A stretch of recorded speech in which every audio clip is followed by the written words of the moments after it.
800 কোটি মানুষের এই পৃথিবী, আল্লাহ প্রতিটা মানুষকে একটা নির্দিষ্ট ভাগ্যের মাধ্যমে কিন্তু পরিচালনা করতেছে।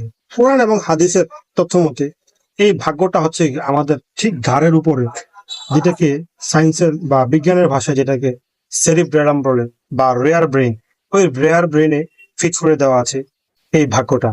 ওই ভাগ্যের মাধ্যমে কিন্তু আমাদেরকে প্রতিটা মানুষকে আল্লাহ একটা কন্ট্রোল করতেছে। এখন দেখেন, আপনার তো একটা নির্দিষ্ট ভাগ্য আল্লাহ দিয়ে দিচ্ছে। আপনি যে সৃষ্টিকর্তার কাছে কিছু একটা স্পেশাল চান, ওইটার একটা ক্লিয়ার অ্যাপ্লিকেশন কি আপনি কখনো সৃষ্টিকর্তার কাছে পাঠাইছেন? এটা ইন জেনারেল একটা জিনিস চিন্তা করেন। আমরা যখন ছোটবেলায় স্কুলে যখন প্রধান শিক্ষকের নিকট এটা চেয়ে ওইটা চেয়ে আমরা দরখাস্ত লিখছি, বা আমরা চেয়ারম্যান বা এমপি মহোদয়ের কাছে অনেক কিছু চেয়ে অনেক সময় দরখাস্ত লিখি।